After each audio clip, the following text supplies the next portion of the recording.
hoje nós vamos tratar de um grupo super interessante chamado Rhizaria, tá? Então nesse momento a gente começa a entrar na enorme diversidade, principalmente de organismos ameboides, né? Ou seja, organismos que têm essa tal da forma ameboide, né? Que é fundamentalmente aí um método de locomoção e alimentação através de pseudópodes. Os pseudópodes são apenas ou nada mais que projeções citoplasmáticas, né? Então células que têm paredes celulares, né, ou estruturas rígidas ao redor de suas células, elas não conseguem fazer esse tipo de projeção, né? Então é algo que vai ser mais comum, mais comumente encontrado em organismos que possuem então a membrana plasmática aí mais livre, né, mais solta no ambiente, né? E essa é uma discussão bastante interessante, eu espero que vocês achem bacana estudar isso aqui. Então vamos dar uma olhada aqui, deixa eu colocar só o slide, né, para vocês.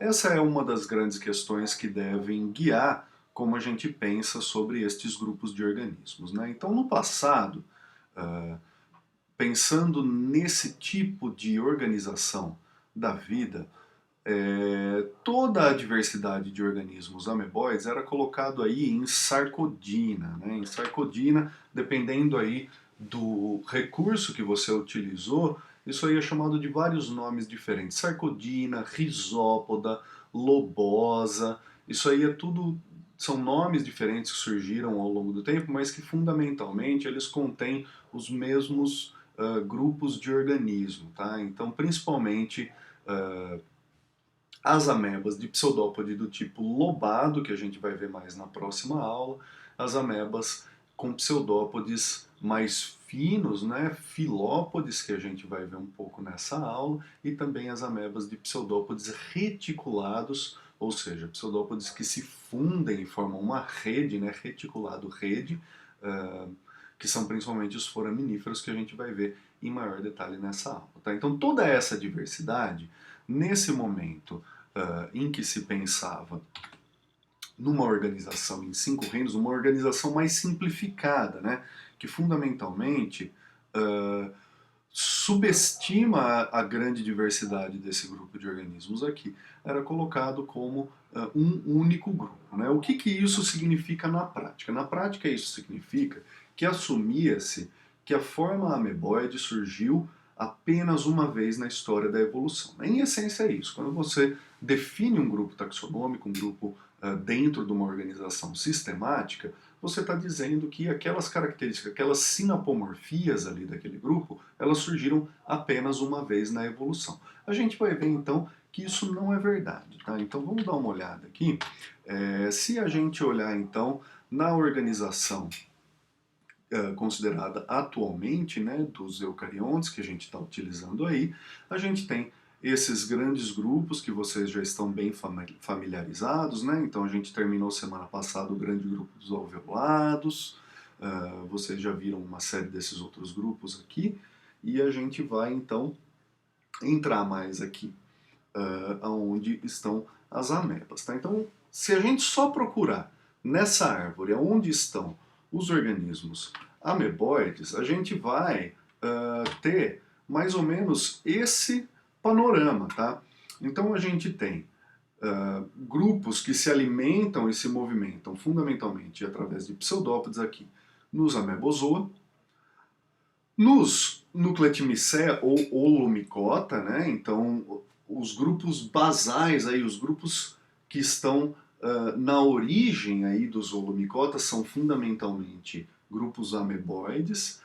A gente já viu em Discoba, lembrem-se, dos Heterolobósia lá na aula de Escavata. Em Stramenópila temos também grupos ameboides e em Rhizaria, tá? Mas o grosso, então, dessa diversidade de organismos com formato ameboide, com estilo de vida ameboide, então eles estão realmente nos Amebozoa e nos Rhizaria. Tá? São dois megagrupos hiperdiversos. Hoje a gente vai estudar um pouquinho mais a fundo, então, os Rhizaria. Tá? Então, vai ser uma aula que eu espero rápida e simples, né?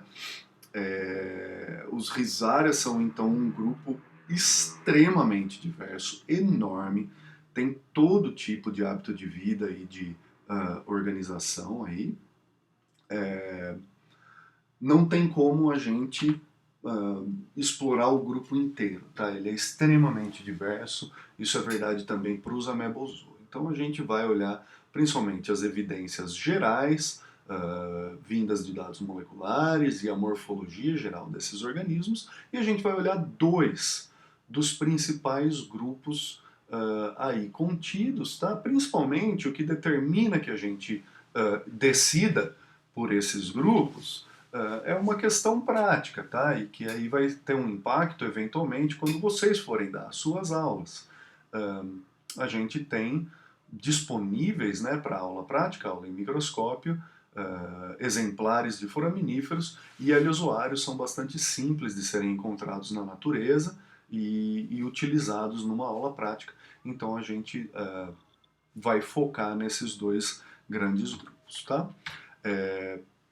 Os Rhizaria foram, de todos aqueles grupos naquele grande esquema que a gente coloca para vocês, os Rhizaria foram o último supergrupo a ser reconhecido, tá? Ele foi reconhecido em 2004.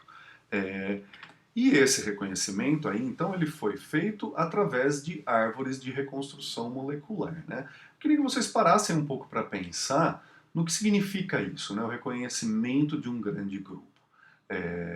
A gente tem que pensar que, como vocês já têm visto ao longo da disciplina, né, esses grupos de organismos, eles estão no planeta aí há centenas de milhões de anos, alguns deles há bilhões de anos, né? Então, não quer, quando a gente descobre um grupo, né, quer dizer apenas que a gente entendeu uma parte da natureza de uma maneira um pouco mais profunda. É bacana pensar nisso, né, que a natureza ela está inteira aí, está inteira no planeta, pronta para ser entendida, mas o nosso entendimento mais profundo sobre micro-organismos ele é muito recente, né? Então nós temos aí os Rhizaria representando uma enorme parcela da diversidade microbiana, tendo sido entendido como um grupo evolutivo apenas em 2004.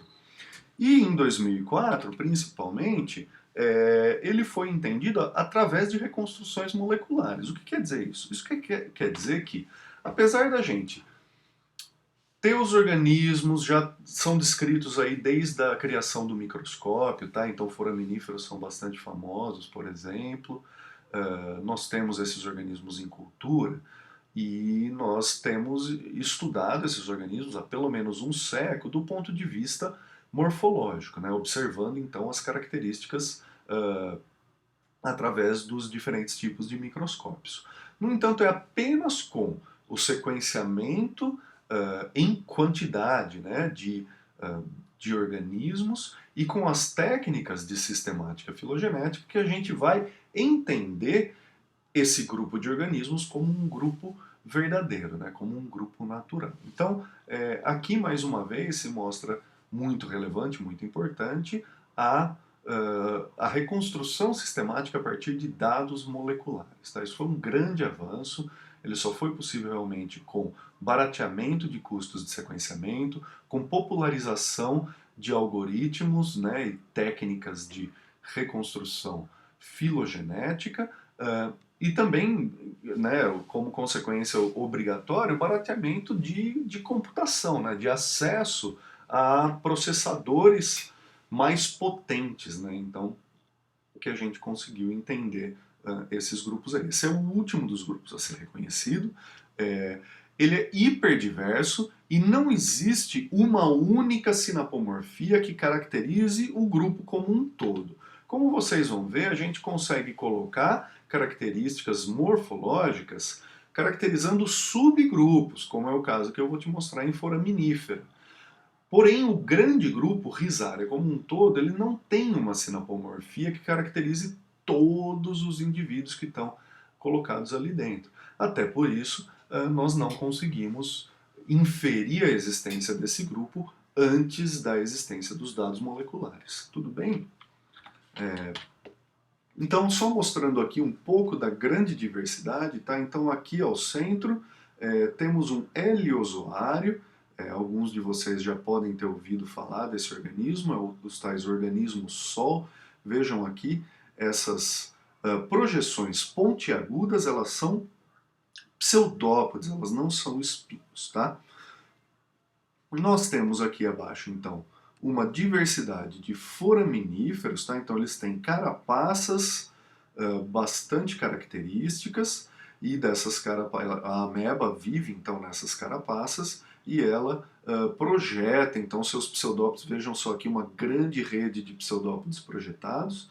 Esse aqui é um organismo um pouco mais complicado, é a globigerina. A gente vê a globigerina em aulas práticas, então ela possui uma carapaça que essa sim tem projeções que são espinhos. As projeções não são pseudópodes, tá? Elas são espinhos, mas tem pseudópode aí no meio, a gente já vai entender como. Temos também os radiolari, bastante conhecidos aí, organismos marinhos que produzem uma carapaça, no caso, interna, e alguns pequenos grupos aí, notem que é verde, ou seja, possui aí uma organela fotossintética. Tipicamente aqui então a gente vai encontrar endossimbioses secundárias e terciárias em alguns dos grupos dentro de Rhizaria, tá? Não é uma característica ancestral do grupo. Como eu disse, existem muitos grupos, mostrei um pouco aí da diversidade geral desse grande grupo. A gente vai focar então em dois grupos, os foraminíferos e os radiolários, tá? Desculpem, e os heliozoários. Então começando aqui nos foraminíferos, tá? Então a gente vai ter aí uma diversidade bem grande atual, né? Principalmente marinha, tá? Cerca de 7.000 espécies descritas, e mais ainda existe um rico registro fóssil dos foraminíferos. Vocês vão ver que esse é um grupo altamente fossilífero. Ele tem, por ter a carapaça, né? Ele tem um grande potencial de fossilização. A gente tem aí mais de 40.000 espécies fósseis, ou seja, um grupo extremamente diverso. A principal característica desses organismos é que eles possuem a forma ameboide com reticulópodes com fluxo bidirecional. Então vamos dar uma olhada mais de perto aqui. Eu aumentei esse videozinho, vou passar para vocês. Então notem, aqui a gente tem um feixe, tá? Essas finas linhas aqui, elas são os pseudópodes, eles são bem fininhos. Notem que eles têm conexões entre si, olha só.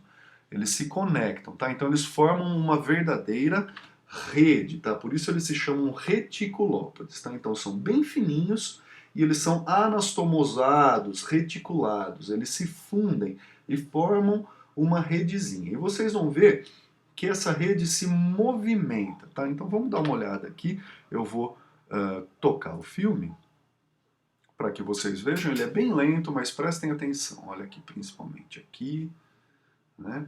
Aqui uma partícula se movimentando.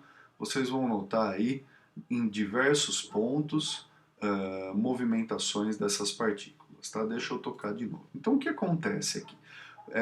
Esses pseudópodes, eles são fininhos e eles vão ter uma estrutura interna, tá? Então é como se fosse um tubinho bem fino e ele é sustentado por uma estrutura de microtúbulos, tá? E aí, importantemente, você consegue ter fluxo bidirecional, tá? Então, olhem só aqui, aqui está uma micrografia, né? Em maior detalhe como essa rede está formada. Então você tem aquela sustentação interior, já vou mostrar uma imagem, e você consegue ter fluxo de grânulos, então, na periferia do citoplasma, né? Na periferia desse pseudópode. O fluxo ele é superficial. Então, olhem só aqui. Aqui está uma micrografia de transmissão, tá? Então vejam só, essas estrias aqui no meio são feixes de tubulina, tá? Que é uma proteína citoesqueletal. Aqui a gente está fora da célula, aqui fora da célula novamente, a membrana plasmática, eu estou mostrando para vocês aí, né? E aí vocês veem aqui vesículas, né, com algum tipo de substância dentro. Isso é uma mitocôndria, tá? E outros tipos de partículas por aqui. Então essas partículas, elas se movimentam na periferia aqui do pseudópode, então dos dois lados, né? e eles utilizam então essa sustentação interna, esse feixe de microtúbulos internos, meio que como o trilho sobre o qual essas partículas se movimentam. Então esse é o tal do fluxo bidirecional de grânulos. Anastomosado significa que os reticulópodes são reticulados, eles são fundidos, eles formam uma rede. O fluxo ocorre na parte externa do pseudópodo, suportado por uma outra estrutura de microtúbulos. Esses pseudópodes, então, do tipo reticulópode, eles servem para a mesma coisa que todos os pseudópodes servem nos organismos ameboides. Eles servem tanto para movimentação, então o organismo ele se puxa, ele se movimenta utilizando esses pseudópodes, e ele também serve para fagocitose, para alimentação. Tá bom? A segunda grande característica aí dos foraminíferos é a presença de uma carapaça. Eu coloquei aqui maioria, né, mas na verdade essa maioria é bem a maioria, tá? É 99,99%. A carapaça ela é extracelular. No entanto, se vocês observarem esse desenho aqui, então em azul a gente está representando aí citoplasma, né? Aqui está a rede de reticulópodes, aqui apenas um núcleo, e a carapaça em branco aqui, né? Ela vai aparentar ser intracelular. No entanto, a gente precisa então aqui fazer um exercício aí de raciocínio, de abstração mental, tá? É muito mais simples explicar isso para vocês numa lousa, explicar pessoalmente, mas vamos tentar entender aqui dessa maneira. Vocês têm que imaginar imagina que você tem uma célula esférica, tá? Essa célula em algum momento produziu uma carapaça que está externa, mas ela possui um poro ou uma abertura. Através dessa abertura, então, a ameba consegue projetar, né, os pseudópodes. Esses pseudópodes eles vão recobrir então a carapaça, e aí de toda essa extensão podem ser projetados os reticulópodes. Tá? Então a carapaça ela é externa, mas o organismo pode recobrir essa carapaça. Tá? É um pouco difícil de imaginar, mas vamos tentar fazer esse exercício aí. Tá? As carapaças, né, então a gente mostrou aqui esse exemplo, esse diagrama aqui é uma carapaça com uma única câmara, tá? Então imagina que a carapaça ela delimita uma câmara com um único núcleo. Mas grande parte dos foraminíferos, eles podem ter carapaças que têm muitas câmaras. Então nota, tem uma inicial circular e outras em outros formatos aqui, né? As câmaras, quando o organismo tem muitas câmaras, ele tipicamente conecta todas essas câmaras, e dentro, né, então, das câmaras você não vai ter apenas um núcleo aqui no meio ou em alguma das câmaras. Você, na verdade, nos organismos que têm múltiplas câmaras, eles tipicamente também têm múltiplos núcleos, né? Então a gente já viu organismos aí com muitos núcleos ao longo da disciplina. Principalmente deve ter chamado a atenção de vocês os ciliados, né, com o dualismo nuclear. Ele tem dois núcleos com funções especializadas. Nesse caso dos foraminíferos, a gente começa a ver organismos que têm mesmo muitos núcleos, e os núcleos não são especializados, tá? São apenas cópias, são mais e mais núcleos sem divisão celular. Então você tem que pensar nesses organismos como multinucleados, tá? De que tipos podem ser as carapaças? Elas podem ser, então, secretadas, né? Ou seja, glicoproteica significa que é um material orgânico. Então, o organismo secreta essa carapaça totalmente feita de material orgânico. Elas podem ser aglutinadas, como a gente vai ver neste exemplo aqui, desse organismo super interessante, a gente vai estudar ele mais a fundo. Notem que esse organismo ele está recoberto por partículas desse sedimento aqui, tá? Então, os foraminíferos eles podem fazer esse tipo de carapaça, que é a tal da aglutinação, tá? Então, o que acontece? O organismo ele ingere partículas no meio, e ele eventualmente vai usar essas partículas, ele vai ressecretar essas partículas, né?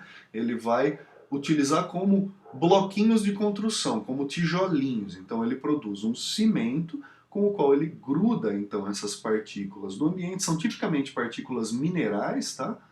Que ele vai utilizar então para construir uma carapaça externa. Ou ela pode ser então biomineralizada, ou seja, um organismo que tem a capacidade de produzir um mineral organicamente. Elas são tipicamente, nos foraminíferos, carapaças de carbonato de cálcio. Muito importante, então 1/4 da produção mundial de carbonato de cálcio, ou seja, de calcário, tá? Ela é feita, então, pela impregnação de cálcio e gás carbônico nas carapaças de foraminíferos, essas carapaças aqui, tá?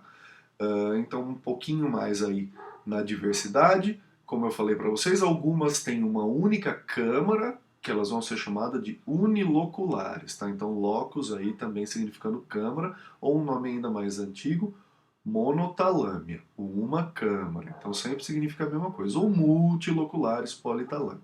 Então, aqui um exemplo de uma carapaça carbonática e com uma única câmara, parece um grãozinho de arroz, e essa mais espiralada, com muitas câmaras, multilocular, tá?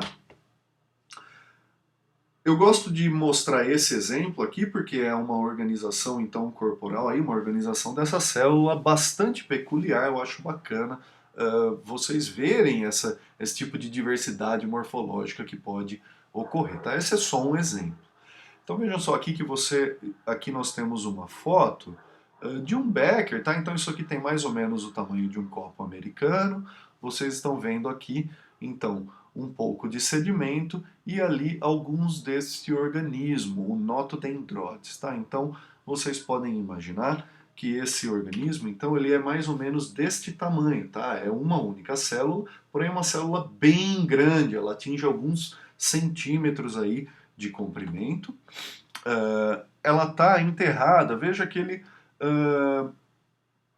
tem um hábito de vida que é meio que mímico de uma árvore, né? Então, a parte principal do corpo celular fica sob o sedimento, tá? Ali está um grande núcleo, ali é um núcleo enorme.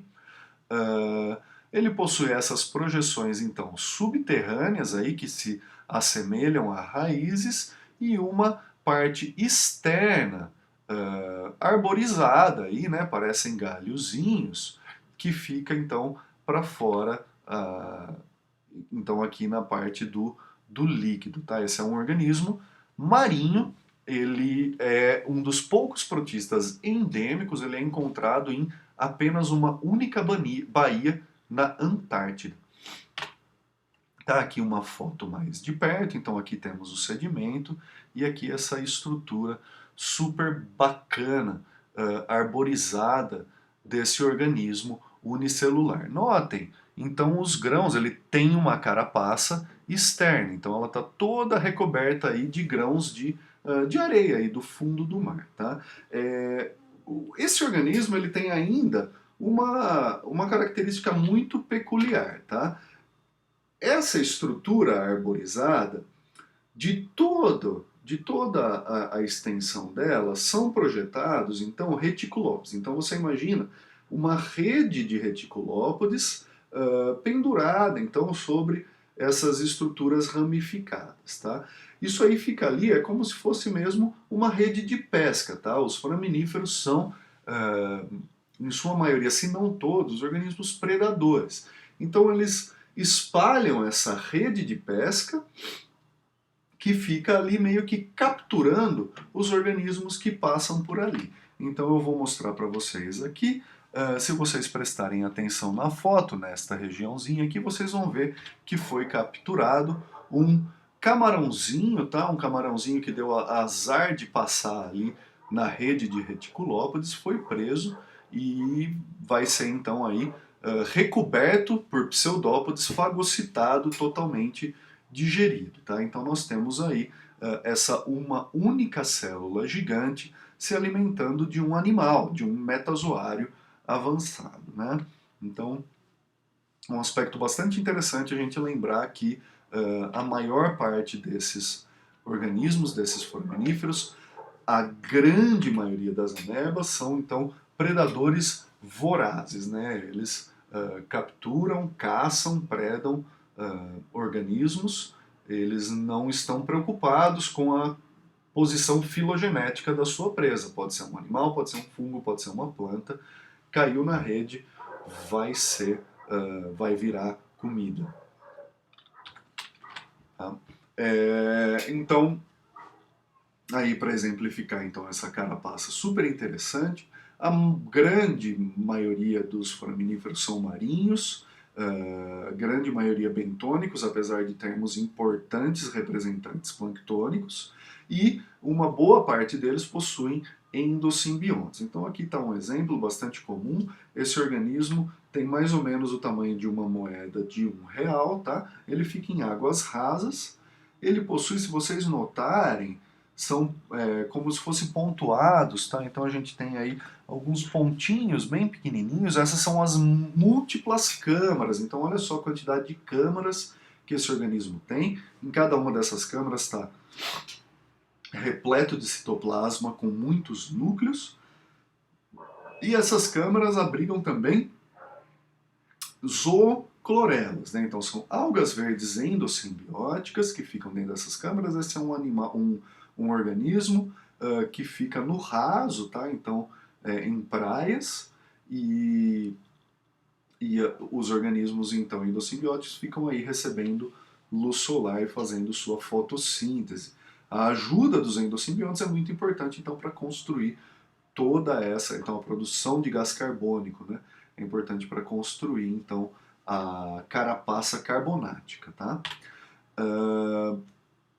Importantemente, as globigerinas, né? Então vamos dar uma olhada aqui em maior detalhe nessa globigerina. É um foraminífero planctônico. Aqui estão várias das câmaras desse organismo. As câmaras a carapaça possui espinhos. Então, entre todos esses espinhos aqui, você tem uma rede de reticulópodes, que você não está vendo, e essas bolotinhas mais coloridas, então elas são, na verdade, dinoflagelados endosimbiontes, são zooxantelas, que estão aí realizando fotossíntese e ajudando então a globigerina a produzir a carapaça calcária, que é uma importante carbon sink, ou seja, ela fixa gás carbônico nessas carapaças em quantidades absolutamente gigantescas. Tá? Então a gente está mostrando aqui um mapa mundi aí, onde está detalhado a composição do sedimento marítimo. Tá? Então notem que na parte azul, olha só, ela está indicado que mais de 30% do sedimento de toda essa região aí, que ocupa quase o mundo todo, ela é proveniente então de Foraminifero ooze. Tá? Então o que significa Foraminifero ooze? O que significa é o seguinte, então você tem as globigerinas e algumas outras espécies de foraminíferos planctônicos, sua maior parte é globigerina. Tá? Então eles estão no plâncton, em grandes quantidades, com seus endosimbiontes, fazendo fotossíntese e fixando gás carbônico em suas carapaças. Tá? Eventualmente, esses organismos morrem. Quando eles morrem, ocorre o que eles chamam de chuva ou neve no oceano. Então essas carapaças elas afundam. Uma vez que o organismo morreu, ela começa a afundar. Esse é o tal do ooze. E isso se deposita então no sedimento marinho. Então, se você for no meio do Oceano Atlântico e pegar um punhado de sedimento, quase em qualquer lugar do Oceano Atlântico, 30% daquele sedimento vai ser composto de carapaças de globigerinas, ou seja, organismos importantíssimos no ciclo global biogeoquímico do carbono. Tá?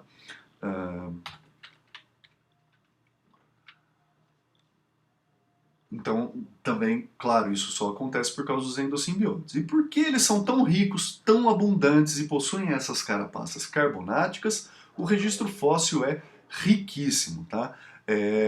Então, vocês podem estar imaginando por que eu coloquei aqui as pirâmides de Giza aí no Egito, né?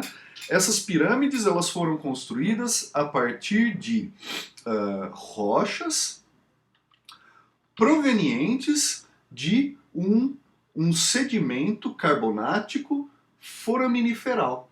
Tá? Então, se você for, não faça isso, mas se você for na pirâmide, numa das pirâmides de Giza, raspar com um canivete e colocar sob o microscópio, o que você vai ver fundamentalmente é esta imagem aqui, tá? Essas pirâmides, então, elas são completamente produzidas por sedimento que veio de carapaças de foraminíferos, tá? Então são carapaças ali compactadas, né? É um sedimento, é uma rocha, isso sofreu muitos processos aí geológicos, né? Então, mas ela esfarela e no farelinho você vai poder ver, isso aqui é uma amostra de uma das pirâmides do Egito, completamente feita por foraminíferos. Então, da próxima vez que alguém quiser argumentar com vocês que foram alienígenas que construíram as pirâmides, sinto muito, mas foram os foraminíferos.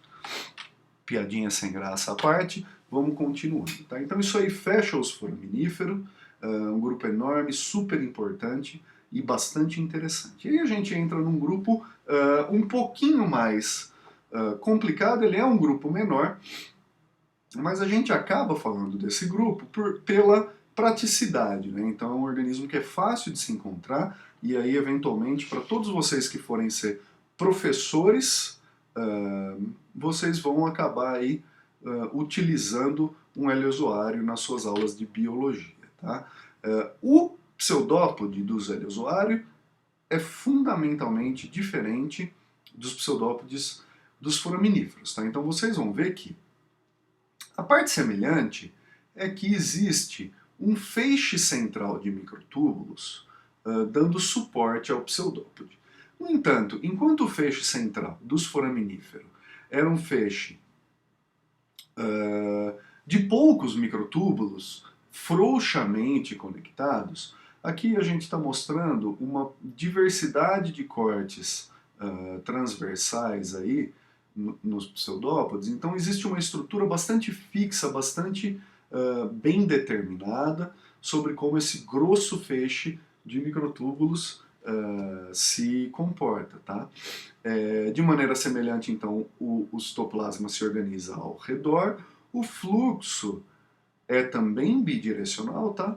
Mas a principal diferença, então, é a rigidez e o calibre desse feixe interno de microtúbulos. Tá? Os microtúbulos nos heliozoários, eles são organizados e eles se originam lá dentro da célula de uma estrutura chamada axoplasto, tá? Que eu não vou entrar em muito detalhe sobre como funciona.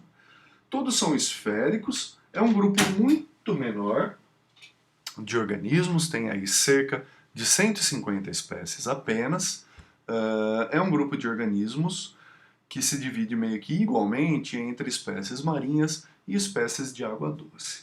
Esse grupo apresenta um problema bastante grande para a sua utilização, né, de forma didática. Esse grupo é um grupo que se demonstrou polifilético. Né? No entanto, a natureza é a natureza e a gente tem que seguir o que a gente sabe sobre ele. Tá? Enquanto os heliozoários no passado eram considerados um grupo monofilético por ter essa forma redonda, os axópodes, né? As reconstruções moleculares, então, demonstraram que eles não são monofiléticos. Eu não quero que vocês fiquem entrando em muito detalhe nessas árvores grandes complicadas, apenas notem, então, os quadrados em cinza aqui, então, Desmotoracida, Taxopodida, Actinofriida e Centroelide, eles estão, então, bem distantemente relacionados. Né? Então, é um bom exemplo de como a morfologia ela pode nos enganar. Né? Então, na verdade, nós temos aqui 4 grupos que, independentemente, ao longo da evolução, adquiriram, então, essa morfologia, ou seja, uma morfologia convergente. O pseudópode do tipo axópode, ele surgiu pelo menos 4 vezes na história da evolução da vida. Tá? Mas isso não impede a gente de continuar estudando o grupo de continuar entendendo os organismos, tá?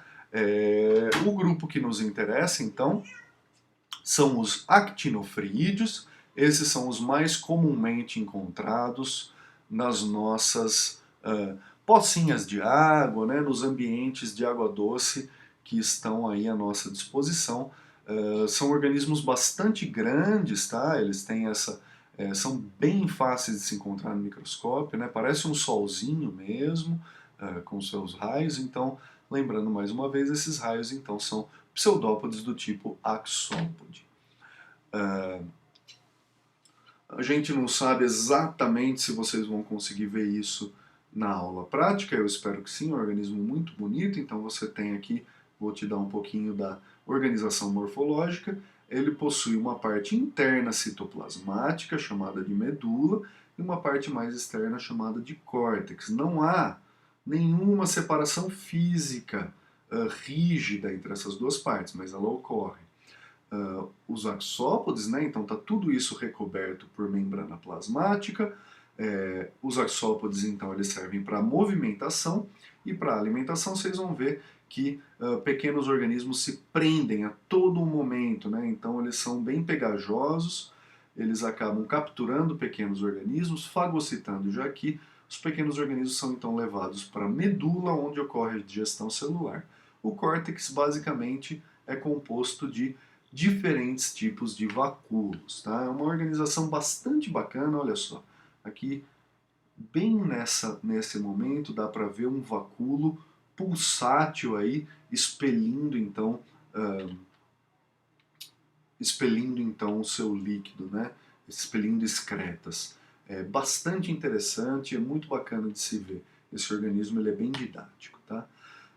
A última coisa que eu gostaria de mostrar para vocês aí, também fazendo uma conexão com o ciclo de vida passado, né, dos ciliados, mas ainda mais interessante, ainda mais bizarro, por assim dizer. Então olha só o que acontece nos heliozoários. Os heliozoários, eles se dividem por fissão binária, normalmente, né? Então se reproduzem, aumentam em número, se dividindo em dois, ou às vezes até se dividindo em mais que dois, é a tal da plasmotomia. Então o que pode acontecer é o núcleo passar por uma série de mitoses em sequência e posteriormente, então, a célula se divide não em dois, mas em 8, 16 células filhas, tá? É uma variação aí da fissão binária.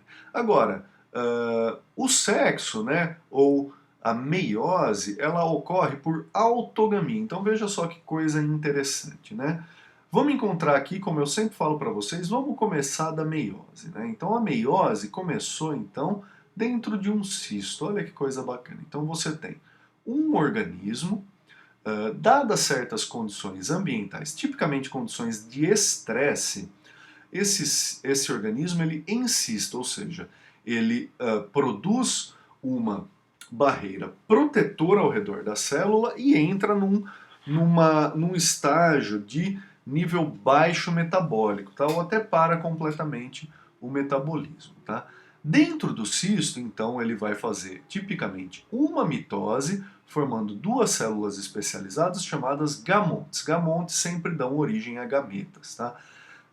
Os gamontes, então, sofrem então a meiose, né? Como vocês sabem, a meiose gera 4 produtos nucleares. Neste caso, então, 3 dos produtos nucleares são de cada gamonte, né? São degradados e acaba sobrando então só um gameta de cada gamonte. Esses gametas se fusionam, né, levando eventualmente à cariogamia ou fusão dos núcleos, restaurando o componente diploide, né? Desse componente diploide, então, eventualmente, quando as condições do ambiente melhoram, o cisto se rompe e emerge um organismo. Então, olha só que coisa interessante que ocorre aqui. Você começa com um indivíduo, esse um indivíduo vira 2, sofre meiose, volta a ser 1 e emerge como um único indivíduo. Então aqui você está vendo como realmente existe a separação completa entre esses dois fenômenos da natureza. Um deles é a reprodução, aumento de variabilidade, reprodução, aumento de número de indivíduos. O outro desses fenômenos é o sexo. Sexo leva a aumento da variabilidade genética. Então é bastante bacana a gente pensar sobre esses conceitos, comparando de volta lá com os ciliados e pensando um pouco também no que a gente conhece aí dos organismos macroscópicos ou multicelulares.